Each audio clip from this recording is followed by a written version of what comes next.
জুলাই আন্দোলনে যারা সত্যি রাস্তায় নেমে গুলিবিদ্ধ হয়েছেন, লাঠির আঘাতে আহত হয়েছেন, তাদের পরিচয় আজও পুরোপুরি স্পষ্ট নয়। তার মধ্যেই সেই আন্দোলনের সুযোগ নিয়ে কেউ কেউ নিজেকে জুলাই যোদ্ধা দাবি করে রাষ্ট্রীয় স্বীকৃতি ও সুবিধা পাওয়ার চেষ্টা করছেন। তাই নতুন করে জুলাই যোদ্ধা হতে আরও আবেদন করেছেন 2069 জন। এমন প্রেক্ষাপটে আন্দোলনে আহতদের সঠিক পরিচয় নির্ধারণ করা এখন সবচেয়ে বড় চ্যালেঞ্জ হয়ে দাঁড়িয়েছে।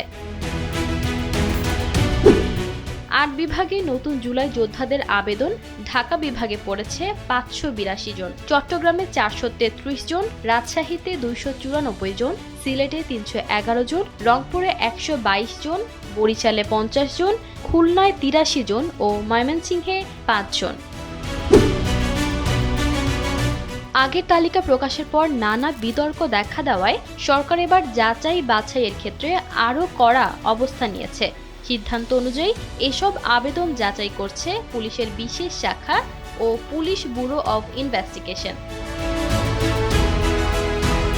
মুক্তিযুদ্ধ বিষয়ক মন্ত্রণালয়ের জুলাই গণ অভ্যুত্থান শাখার উপসচিব ডক্টর মোহাম্মদ জহিরুল ইসলাম বলেন, ৯ ডিসেম্বর পর্যন্ত মোট 2069 জন নিজেকে আহত জুলাই যোদ্ধা দাবি করে আবেদন করেছেন। এর মধ্যে 1938 জনের তথ্য বর্তমানে মাঠ পর্যায়ে যাচাই করা হচ্ছে।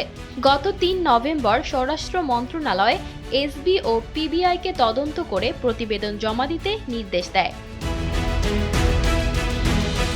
স্বরাষ্ট্র মন্ত্রণালয় সূত্র জানায়, জুলাই গণ অভ্যুত্থানে 1 বছরের বেশি সময় পার হলেও এখনও বিভিন্ন জেলা প্রশাসক কার্যালয় ও সংশ্লিষ্ট দপ্তরে আবেদন আসছে। যাচাইয়ের মূল উদ্দেশ্য হল আবেদনকারীরা সত্যি বৈষম্য বিরোধী আন্দোলনে আহত হয়েছিলেন কিনা তা নিশ্চিত করা। তবে জালিয়াতির মাধ্যমে কেউ এই স্বীকৃতি নিলে সর্বোচ্চ 2 বছরের কারাদণ্ড ও অর্থদণ্ডের বিধান রয়েছে। এরই মধ্যে সরকার শহীদ ও জুলাই যোদ্ধাদের একটি চূড়ান্ত তালিকা প্রকাশ করেছে। সেখানে 836 জন শহীদ এবং বিভিন্ন শ্রেণীর মোট 14,000 বেশি আহত জুলাই যোদ্ধার নাম রয়েছে। তবে তালিকা প্রকাশের পর অভিযোগ ওঠে, কিছু ক্ষেত্রে প্রকৃত ঘটনার সঙ্গে মিল নেই এমন নামও অন্তর্ভুক্ত হয়েছে। তদন্তে আবেদনকারীদের পরিচয়, চিকিৎসা নথি, মামলা, সাক্ষ্য, ছবি, ভিডিও ও সামাজিক যোগাযোগ মাধ্যমের তথ্য খতিয়ে দেখা হচ্ছে। সংশ্লিষ্টদের আশা, এই প্রক্রিয়ার মাধ্যমে ভুয়া আবেদন বাদ পড়ে প্রকৃত জুলাই যোদ্ধারাই স্বীকৃতি ও রাষ্ট্রীয় সুবিধা পাবেন।